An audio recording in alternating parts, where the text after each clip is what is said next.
ರೋಗಿ ಜ್ಯೋತಿ ಗುರು ಕಲ್ಯಾಣ ಗುರುಗಳವರ ಪವಿತ್ರ ಚರಣಗಳನ್ನು ಧ್ಯಾನಿಸಿ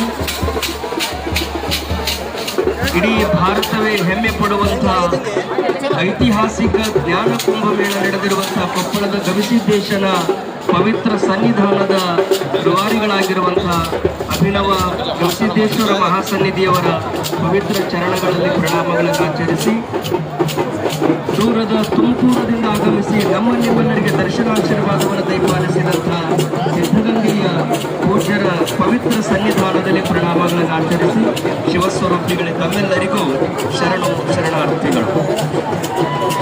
ನಮ್ಮ ಅಧ್ಯಾತ್ಮ ಲೋಕದಲ್ಲಿ ಒಂದು ಮಾತಿದೆ, ಜಲಸಾಗರ ಭವಸಾಗರ ಅನ್ನುವಂಥ ಎರಡು ಮಹತ್ವದ ಶಬ್ದಗಳನ್ನು ಹೇಳ್ತಾರೆ.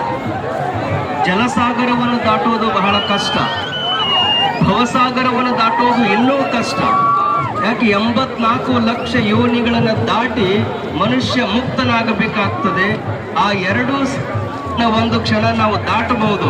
ಆದರೆ ಕೊಪ್ಪಳದ ಜಾತ್ರೆಗೆ ಬಂದರೆ ಭಕ್ತ ಜನಸಾಗರವನ್ನು ದಾಟುವುದು ಭವಸಾಗರಕ್ಕಿಂತಲೂ ದೊಡ್ಡದು ಅನ್ನುವಂತಹ ಲೆಕ್ಕದಲ್ಲಿ ಇಂಥದ್ದೊಂದು ಅಭೂತಪೂರ್ವವಾದಂತಹ ಕಾರ್ಯಕ್ರಮ.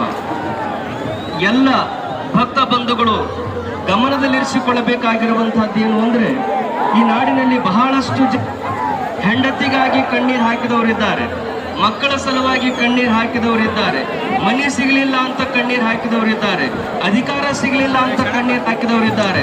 ಆದರೆ ನಮ್ಮ ನಾಡಿನಲ್ಲಿ ಒಬ್ಬನೇ ಒಬ್ಬ ಸಂತ ಬಡ ಮಕ್ಕಳಿಗೆ ನಾನು ಶಿಕ್ಷಣ ಕೊಡಬೇಕು ಅಂತ ಕಣ್ಣೀರು ಹಾಕುವ ಮೂಲಕ 5,000 ಮಕ್ಕಳಿಗೆ ಶಿಕ್ಷಣ ನೀಡ್ತಾ ಇರುವಂತಹ ಅಪೂರ್ವ ಯೋಗಿ ಅಂದರೆ ಅದು ಕೊಪ್ಪಳದ